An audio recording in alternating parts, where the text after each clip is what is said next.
La entrevista del Telematutino 11, gente importante, a tratar temas importantes, nos acompaña la licenciada Rosa Reyes, directora del programa Supérate, que era antes lo que se llamaba Solidaridad, por eso bueno recordar un poquito. Gloria Reyes, Ramón. Sí, Rosa Reyes. Gloria Reyes. Gloria Reyes, perdón. Y nos acompaña también la licenciada Rosa Cañete Alonso, ella es economista, directora de una unidad del Ministerio de Economía, Planificación y Desarrollo. Yo dije el nombre, pero es demasiado largo. Bueno, pero directora de análisis de la pobreza, desigualdad y cultura democrática de la Unidad Asesora de Análisis Económico y Social del Ministerio de Economía, Planificación y Desarrollo. Eso coge medio programa. Buenos días. Bienvenida, buenos días. Muchísimas gracias. Muy agradecida y siempre contenta de estar aquí con ustedes. Y hoy vine acompañada, no vine sola, porque el gobierno dominicano justamente esta semana pasada acaba de lanzar la nueva estrategia de cuidados. Y la gente se pregunta, ¿y qué es esto de los cuidados? ¿Y por qué el Ministerio de Economía y el principal programa de protección social del gobierno trabajan en conjunto en esta estrategia? Es justamente porque hemos identificado que una de las principales dificultades que tienen nuestras familias más pobres es esa necesidad y esa demanda para lo que son los cuidados, esa tensión que muchas veces hace que nuestras mujeres más pobres no puedan ser vinculadas al mercado productivo, a trabajar, a laborar o a estudiar, porque tienen que quedarse cuidando a un adulto mayor, a una persona con una discapacidad o a uno de sus hijos que tiene quizá una condición especial. Y lo que estamos haciendo es que desde el gobierno iniciamos con un plan piloto para crear comunidades de cuidado que van a articular todas las estrategias y de las instituciones del gobierno. Son 11 instituciones que estamos trabajando en conjunto, desde lo que son los INAIPI, CONANI, el CONAPE, también está vinculado aquí CONADIS, y esa red de servicios de cuidado que tiene el Estado se articulará, y al mismo tiempo con el programa Supérate estamos creando una red de cuidadores y cuidadoras a domicilio, que serán las mismas personas que reciben los fondos y apoyos de gobierno, que serán entrenadas, capacitadas por Infotep y serán contratadas para ser cuidadores y cuidadoras.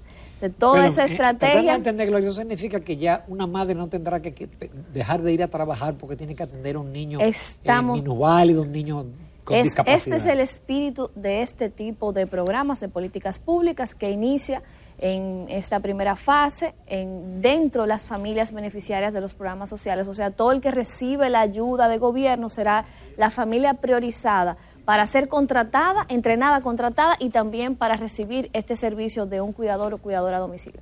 Pero esto está dentro de un contexto mucho más amplio que el caso de Rosa Cañete, quien ha sido junto a un equipo multidisciplinario autora de este informe que se presentó la semana pasada acerca de la realidad de los cuidados en República Dominicana, y que justamente hoy queremos compartir con ustedes la situación del país y las propuestas que el gobierno está presentando de cara a esta problemática. Así que, Rosa.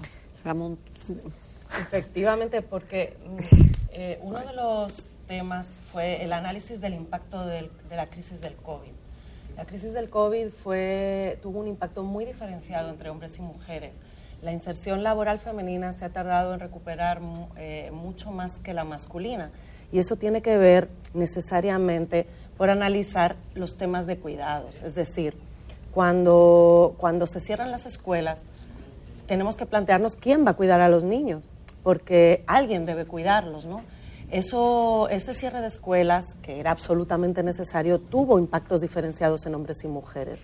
Lo que el gobierno está intentando ahora es tomar en cuenta este tema de los cuidados para superar la feminización de la pobreza. Es decir, por mucho que tú des educación, certifiques saberes, por ejemplo, en los hogares Supérate, para las mujeres es más difícil integrarse al mercado laboral porque alguien debe cuidar a los niños, y hay una asignación de esos roles hacia las mujeres por la sociedad. De esta forma, lo que queremos con este programa es ayudar a salir de la pobreza a las mujeres, ayudar a su inserción laboral, por supuesto, de las que quieran, y ayudar a la certificación de sus saberes para su inserción laboral en tareas de cuidado, pero en tareas de cuidado dignificadas, es decir, con buen salario y con seguridad social. Sí, Rosa, ¿cómo ha impactado y cómo aumentó la desigualdad y la pobreza producto del COVID de la pandemia en la República Dominicana? Bueno, en República Dominicana el impacto del COVID ha sido terrible a nivel mundial y en República Dominicana también han sido tiempos muy duros. La pobreza pasó a alrededor de un 23% de la población, la pobreza monetaria, aumentando desde los niveles previos. Ahora, el impacto se aminoró muchísimo por la puesta en marcha del programa Quédate en Casa, que con la transferencia aumentada y el aumento también del número de hogares que la recibía, aminoró muchísimo. Es decir, la pobreza hubiera subido hasta un 27% de la población si no se hubiera puesto en marcha, por ejemplo, el programa Quédate en Casa. Con ese programa se consiguió reducir bastante, pero aún así el impacto ha sido severo. Es decir, muchos hogares han sufrido el impacto. Y digamos que, por ejemplo, esa es una de las razones también de que el número de hogares que siguen recibiendo los apoyos sigue siendo más amplio que el que lo recibía antes de la pandemia. Y también el aumento del subsidio a 1.650 también ha conseguido mantener durante, digamos, este año contenida aún la pobreza monetaria. Pese a eso, hay barreras que este programa intenta superar, barreras que son como suelos pegajosos para ciertas poblaciones, como por ejemplo las mujeres, que les ha costado, y los datos de la encuesta de fuerza de trabajo lo muestran, claro, les ha costado volver a reinsertarse al mercado laboral mucho más que a los hombres. Este programa de cuidados viene a intentar reducir esas barreras y facilitar que el cuidado sea una tarea más colectiva, que el Estado dé un paso adelante y tome parte de esa responsabilidad y ayude, digamos, a que esto no sea solo un tema familiar que lo tengan que asumir las mujeres sin ningún, digamos, apoyo externo. Hablamos, perdón, de niños con discapacidad, pero por ejemplo estoy pensando en el hogar donde hay un anciano que no pueden internarlo en un hospital, que está en fase terminal o que no tiene posibilidad de movilizarse y entonces tiene que quedarse la hija. Sí, justamente de eso se trata. Justamente son esos casos. Esto, sobre todo lo que va a ser el servicio de la red domiciliaria de cuidadores, lo que procura es dar esa atención directa a los hogares, que esa joven, que muchas veces es una hija o una nieta, que no va a poder estudiar. O a veces la pobre la yerna. O la yerna, que termina siendo la mujer. Entonces, por eso no es fortuito cuando vemos que si analizamos la pobreza de las mujeres versus la de los hombres, tenemos 118 mujeres pobres por cada 100 hombres pobres. Entonces, ese fenómeno de la feminización de la pobreza en gran medida tiene que ver a las responsabilidades de cuidado y doméstica que tradicionalmente recaen sobre las mujeres. Y como usted señala, o sea, a veces no es la hija, es la esposa del hijo, que él tiene que ir a trabajar y ella se queda cuidando a ese familiar que está en una condición de dependencia. Entonces, justamente lo que queremos es que el Estado asuma su parte también. Y que un cuidador a esa casa. Que vaya ese cuidador de esa atención y que la persona que antes estaba bajo la responsabilidad de cuidar pueda o estudiar o pueda trabajar o también a veces pueda descansar. Porque imagínese la madre de un niño con una discapacidad que no le permite dejarlo solo un minuto y no tiene quien le ayude. Esa señora no tiene paz, no tiene vida. Muchas veces, y es una pena, pero pasa, en nuestros barrios las madres tienen que amarrar a los niños y tienen que salir al colmado. Entonces, ese drama humano, social que se vive es precisamente lo que el Estado Dominicano quiere comenzar a combatir y dar una respuesta que lleve bienestar y calidad de vida a las familias más vulnerables del país. Y además tiene el otro componente, ese es hacia las personas que necesitan ser cuidadas, pero tiene otro componente importantísimo que es la generación de empleo digno, porque todas esas personas que van a ser capacitadas y que pueden ir a cuidar a hogares van a recibir un salario digno. La idea es generar cooperativas en las cuales estas personas certificadas puedan proveer estos servicios en los hogares con un salario digno y con seguridad social. Bueno, decir el salario digno que siempre nos lo preguntan a ti. Estamos hablando de un salario de 21,000 pesos para estas personas certificadas y con saberes para poder cuidar adecuadamente a las personas que lo necesitan y con cotización a la seguridad social. Piensen que el trabajo de cuidado es un trabajo que ha estado muy minusvalorado. Por ejemplo, para pensar en una parte, muchas de las trabajadoras domésticas de este país, estamos hablando de un sector que genera 218,000 empleos al año, es decir, es un sector importante en el empleo, pero que no ha recibido cobertura de seguridad social. Es decir, solo un 2% de las trabajadoras domésticas tienen actualmente seguro de salud. Con esta iniciativa tendrían además cobertura de seguro de salud, no solo para ellas, sino para todos sus dependientes, y por lo tanto se dignificaría este trabajo. Pero Rosa, si el salario de esas cuidadoras será 21,000 pesos más la inclusión en la seguridad social, muchas de esas mujeres van a preferir que le paguen los 21,000 pesos o convertirse ya en cuidadoras. Porque Exacto. La realidad salarial dominicana no tiene la dinámica de esos salarios. Por eso hay tantas mujeres que ganan un sueldo inferior por mucho a esa cantidad. Claro, esa es la idea. Un conflicto. Bueno, no, porque se empujaría, es empujar al mercado a valorar mejor esos servicios. Piensa que van a ser personas certificadas con saberes especializados. Cuidar a una persona adulta, un envejeciente que tenga Alzheimer, implica conocimientos adecuados. Cuidar a niños. Bien, pero ya dirá, también, la cuidadora puede decir, bueno, si la paga es esa, capacítame que yo lo voy a hacer. Pero por eso es lo que supuesto, queremos. esa es la idea. Eso es lo que Esa es la idea, generar ese círculo virtuoso. Es decir, la persona que va a cuidar va a tener un salario digno y seguridad social y una certificación. La persona que se libera de cuidar, ¿no?, que recibe ese apoyo y que le dan 8 horas al día para poder trabajar o formarse, va a tener esa posibilidad. Si quiere insertarse en la red de cuidadoras, va a poder hacerlo también, va a poder certificarse, claro, y unirse a la red y cuidar en otros hogares. También va a poder, si no quiere ser cuidadora y lo que quiere es dedicarse a otra labor, dedicar su tiempo a formarse o a entrar al mercado laboral en otros sectores. Esa es la idea, generar empleo de calidad y generar un círculo virtuoso en el cual las personas que necesitan cuidado estén mejor cuidadas y las personas que cuidan también tengan condiciones dignas. Esa es la idea. Este es un piloto que va a iniciar en 3 municipios del país. Comenzamos el mes de enero ya en los territorios. Es Santo Domingo Este, que es un municipio, el municipio más grande del país. Luego está el municipio de Azua y Bánica. Estamos probando la metodología con estos municipios de características territoriales y sociales diferentes, justamente para que esos aprendizajes de lo que será este plan piloto nos permitan iniciar las bases del Sistema Nacional de Cuidados, que procura en muy poco tiempo ir expandiendo a todo el territorio nacional esta política. Pero evidentemente es una nueva acción que está desarrollando el gobierno dominicano y necesitamos ir conociendo cómo funciona, haciendo los ajustes. Iniciaremos en el mes de diciembre lo que son las mesas territoriales de cuidado, porque queremos vincular a todas las organizaciones sociales y a las entidades de los territorios en todo este esfuerzo y la construcción de lo que sería la política de cuidado y el sistema universal de cuidado. ¿Cómo identificar se sabe que son los que estén afiliados, ¿verdad?, determinado por el mapa de pobreza, pero ¿cómo se sabe en cuántos de esos hogares hay ese tema de bueno, un enfermo? Es por el SIUBEN. Tenemos el SIUBEN que tiene el censo de las familias y las características de las familias. Entonces, se han preseleccionado familias que se han identificado que tienen necesidades de cuidado dentro de sus miembros.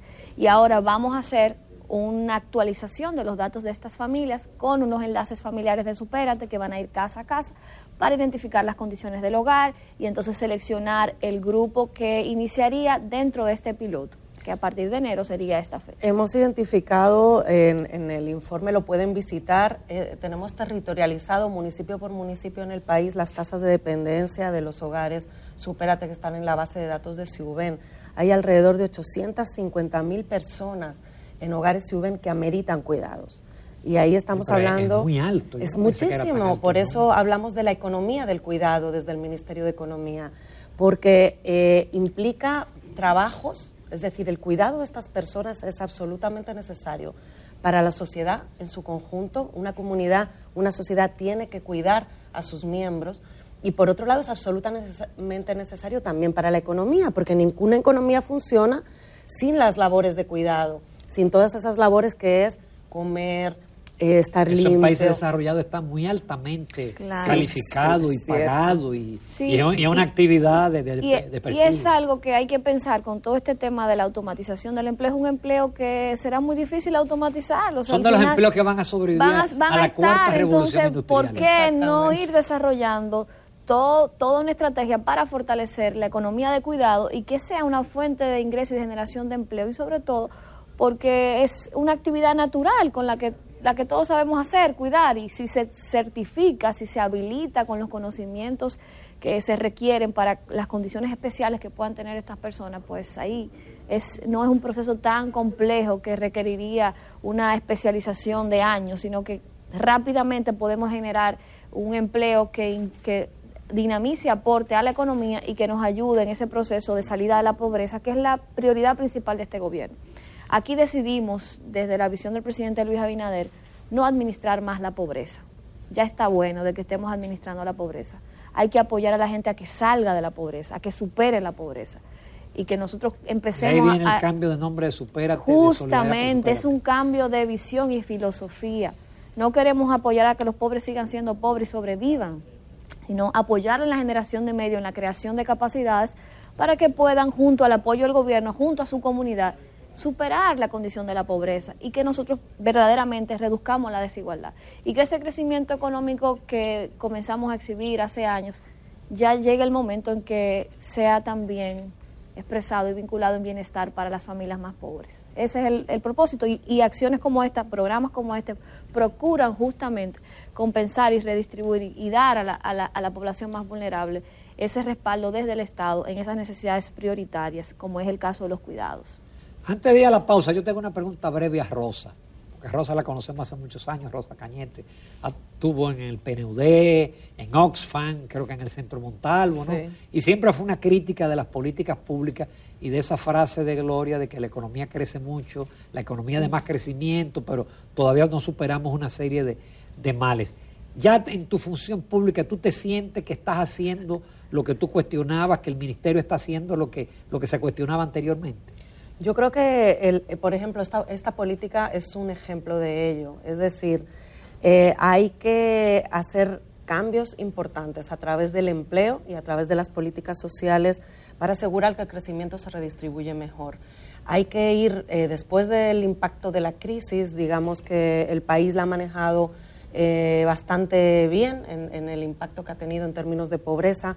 Ahora viene la consolidación de políticas que ayuden a superar esos suelos pegajosos, a apoyar a las personas que les cuesta más salir, agarrarse de la recuperación, ¿no? Por ejemplo, esta política que hablamos, ¿no?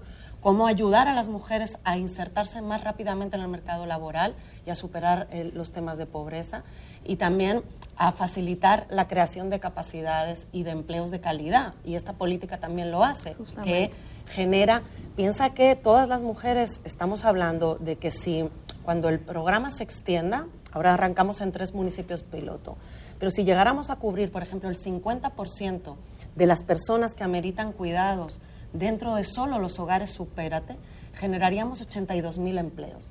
Piensa que serían 82,000 personas que dejarían de necesitar una tarjeta de 1,650 pesos porque pasarían a tener un empleo que les da un ingreso de 21,000 pesos. Dejarían de estar recibiendo subsidios del Estado a pasar a ser contribuyentes, digamos, al bienestar social y a su propio bienestar familiar. Entonces, este tipo de políticas realmente son parte de las iniciativas que hay que poner en marcha para ayudar a la redistribución de ese crecimiento económico y ayudar sobre todo a esos hogares que les cuesta más por condiciones, por discriminaciones históricas, por desigualdades históricas que hay que empezar a romper. Continuamos esta mañana en Telematutino 11, estamos conversando con la licenciada Rosa Cañete Alonso, directora de Análisis de la Pobreza, Desigualdad y Cultura Democrática del Ministerio de Economía, y también de la licenciada Gloria Reyes, que es directora del programa Supérate. Justamente me llama la atención de que estamos, ¿verdad?, en medio de una pandemia, de que estábamos hace poco discutiendo la posibilidad de que se haga una reforma fiscal o un pacto fiscal, dado el desequilibrio que tenemos en nuestros ingresos y los compromisos de deuda, etcétera. Y cuando ustedes hablan de que hay 850,000 hogares aproximadamente que necesitarían una asistencia de cuidados de personas y que la mitad, hay un programa piloto, pero que la mitad sería unos 82,000 empleos. Me gustaría saber la planificación de la sostenibilidad en el tiempo de este programa Y esos recursos tan cuantiosos de 80,000 personas ganando 21,000 pesos, más la seguridad social, ¿de dónde saldrían esos recursos? Vea, los recursos están ahora mismo en un programa protegido del presupuesto 2022, es decir, el sistema de cuidados, la política de cuidados es una de los programas prioritarios del gobierno y por lo tanto ha obtenido la categoría de tener presupuesto protegido. Para el año que viene ya están asignados todos los recursos necesarios para el proyecto piloto. Por supuesto, la expansión de este programa amerita recursos del presupuesto público, pero también recursos ¿Pero de dónde van a salir, privados? Rosa? Cuando no hay de dónde, y se han recortado a muchos ministerios y muchos programas porque justamente hay que priorizar. Y entonces es un reto aumentar la capacidad del Estado para aumentar la provisión de servicios, no solo de las redes de cuidadoras que hemos hablado, sino por ejemplo también de la red institucional, que el programa también tiene el objetivo de expandir CAIPIS, expandir centros de día de CONAPE, o sea, servicios institucionalizados. Hay una idea también que implica que la generación de empleos no va a depender solo del sector público, sino que la conformación de estas cooperativas, es decir, va a generar también empleos financiados desde el sector privado. Imagínate, lo que estaríamos pensando es que dentro de estas cooperativas la cobertura a Hogares Supérate sea financiada por el Estado, es decir, haya una demanda asegurada para las cooperativas para cubrir Hogares Supérate que dependerá del volumen de recursos que se puedan asignar desde el sector público. Pero también estas cooperativas van a prestar servicios a hogares privados. Ahora mismo existen muchas agencias ya privadas que dan servicios de cuidado, es decir, si tú buscas una trabajadora doméstica que cuide tus hijos o que también pueda a lo mejor cuidar a tu papá, te acercas a una agencia de este tipo y solicitas perfiles y puedes contratar a partir de ahí. Estas cooperativas también estarían vendiendo servicios a hogares privados, es decir, que yo pueda solicitar desde mi hogar que necesito tantas horas a la semana, el cuidado de un adulto mayor con tales características, y esta cooperativa me daría, bueno, tengo tantas personas certificadas, te puedo ofrecer estas 3 personas, yo puedo elegir y contrato a la cooperativa. Es decir, que habría también un subsidio cruzado de estas cooperativas entre los recursos estatales, pero las trabajadoras también pueden cubrir servicios que se paguen directamente desde un hogar no supérate que yo contraté ahí. Como un hogar privado yo tendría muchísimas ventajas. Primero, una persona certificada, que no sea solo las relaciones primarias, como a menudo hacemos en los hogares, ¿no? Que alguien me recomienda, que la hermana de Juanita, no. Ahora sería yo contacto a la cooperativa y me mandan una persona que yo sé que está certificada. Segundo, que yo sé que tiene seguro de salud médico, que cuando esté enferma ella va a tener cubierta como derecho su salud, que va a tener también que me van a enviar una sustituta cuando esa persona esté enferma, que si está embarazada va a poder tener sus meses cubiertos y yo tener una persona que la sustituya. Y a partir de ahí entendemos que son muchísimas ganancias que también se le dan a hogares privados para tener el interés de contratar a personas en estas cooperativas. Los 21,000 pesos son brutos, es decir, incorporan ya el costo de la seguridad social y creemos que además es una deuda pendiente de la sociedad dominicana seguir dignificando este trabajo. Estamos hablando de más de 200,000 empleos anuales que no han recibido la atención de ninguna política pública y es un sector importante en generación de empleo. Por ejemplo, genera más empleo que las zonas francas. Si conseguimos dignificar ese sector de empleo, que está altamente feminizado y con malísimas condiciones de trabajo, si estas cooperativas empiezan a empujar ese sector, podemos ir poco a poco dignificando las condiciones laborales de un montón de mujeres. Piensen que de esas 218,000 mujeres que genera el empleo del servicio doméstico, 100,000 son beneficiarias de Hogares Supérate, es decir, están en la pobreza. Si conseguimos generar empleos de calidad para esas mujeres financiados desde el sector privado, ¿no? Y también desde el sector público, vamos a conseguir generar un círculo virtuoso importantísimo para ellas y sus hogares, pero también para los hogares donde ellas vayan a cuidar. Entonces, creemos que genera una economía, es decir, no depende solo del financiamiento público, que esperemos ir fortaleciendo la expansión, por supuesto, ese es el objetivo, pero no solo depende de ese financiamiento público, sino también del privado. Gloria, ya con miras al presupuesto del año próximo, y aparte de este programa, el presupuesto del año próximo te da holgura para ampliar el número de beneficiarios de Supérate o pensar en otros programas. Bueno, nosotros justamente lo que hicimos fue el presupuesto, que sigue siendo el mismo para los temas operativos, focalizarlo y priorizarlo en las iniciativas que hemos estudiado, que tienen mayor potencial para ayudar a la gente a salir de la pobreza. Dentro de una de ellas tiene que ver con este componente de cuidados, pero también todo lo relacionado a la inclusión productiva mediante el área de la superación económica. Las acciones que están vinculadas a la capacitación, al tema del apoyo para la creación de pequeñas y medianas empresas para las familias que son parte de estos programas, todo el tema de las cooperativas y la vinculación asociativa. Esa es como la línea de empuje para este año, en lo que se priorizó los recursos operativos. Y por otro lado, lo relacionado a los componentes de vivienda. Con el programa Vivienda Feliz, los hogares Supérate tienen una priorización en ese proceso de selección. Entonces, todo lo que va a ser el acompañamiento y el apoyo para que las familias que están siendo seleccionadas puedan adquirir su vivienda también es una de las prioridades, porque ahora la visión del gobierno es trabajar de manera integral todos los elementos que vinculan a la gente a la pobreza, vivienda, temas de infraestructura en las comunidades, el tema de la educación, el acceso al empleo o a la generación de ingresos mediante un emprendimiento, y por último lo vinculado al tema de ese apoyo con relación a los cuidados.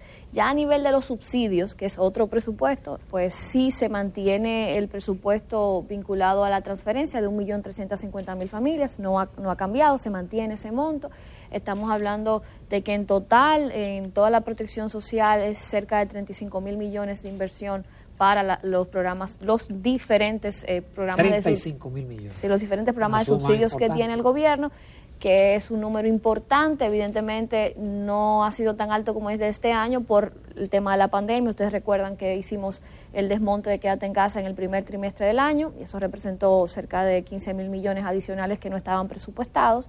Y entonces ahora sí, con la nueva visión, lo que queremos no es, Ramón, incluir más gente en el programa, es ayudar a que la gente se gradúe del programa y podamos incluir a otros. O sea, la idea no es que ese monto siga aumentando, sino que en la medida que podamos apoyar a que la gente ya no necesite la tarjeta, ya no necesite el subsidio, podemos ir a atender a la otra población que se queda fuera de la protección de gobierno.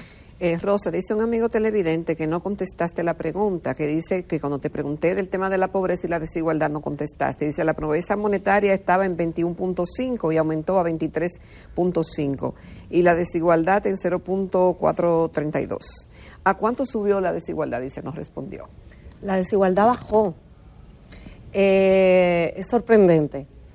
Por eso no he querido enfatizar, porque hay que explicar bien el dato.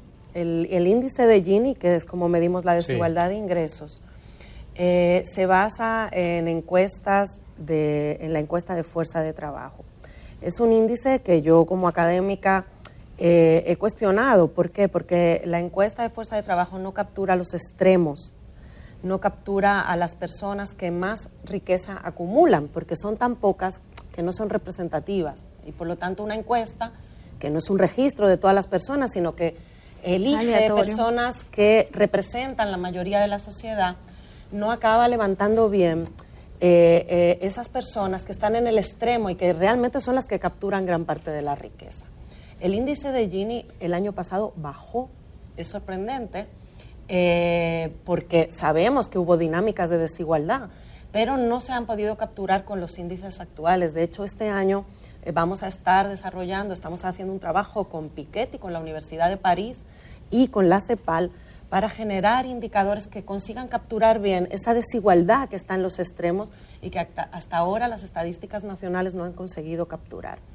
Otro indicador que hizo que el índice de Gini se redujera fue que la expansión del número de hogares y el aumento a 5.000 pesos de Quédate en Casa hizo que regiones como la región sur redujeran la pobreza monetaria a las situaciones pre-crisis. ¿Por qué? Porque la pobreza monetaria es muy sensible. Es decir, si tú tienes un peso más de la línea, ya no eres considerado pobre. Pero tu condición seguramente no ha cambiado. Es $1 diario, no $2 diarios. No, ese es el indicador que usa el Banco Mundial. En el país estamos usando líneas nacionales, que son, la línea general es alrededor de 4,000 pesos al mes por persona, es decir, un hogar de 4 miembros con alrededor de 16,000, 17,000 miembros al mes, pues ya no es considerado pobre monetario. Pero lo que quiero decir es que es muy variable la pobreza monetaria. Tu casa puede seguir teniendo seguramente las mismas desigualdades, por eso, por ejemplo, el programa Solidaridad tiene un enfoque multidimensional, no solo monetario. ¿Por qué? Porque tú necesitas tener agua, te necesitas tener vivienda, necesitas tener educación, empleo, y eso no se pide con pobreza monetaria. Entonces, la pobreza monetaria varía mucho por el ciclo económico, por eso también se vio muy afectada por la crisis y también muy aminorada por un programa que aumenta los subsidios económicos. Entonces, es paradigmático, pero hubo, con los programas que se pusieron en marcha se redujo la pobreza rural, mucho más que antes, aunque la urbana subió muchísimo. Por la pérdida de los empleos. Efectivamente, entonces hubo dinámicas muy contracíclicas el año pasado, y la desigualdad de ingresos medida oficialmente por el índice de Gini se redujo un poquito. Yo, por eso digo, no hablo mucho del tema, porque también todos sabemos que aumentaron las desigualdades, pero no las hemos podido medir. Además, es un tema muy especializado que solo los economistas conocen. Es verdad. Qué pena, no tenemos más tiempo. Le agradecemos muchísimo a ustedes, a Gloria Reyes y a Rosa Cañete su participación con estos temas de altísimo interés, y que tenga éxito el programa. Muchas gracias. Muchísimas gracias.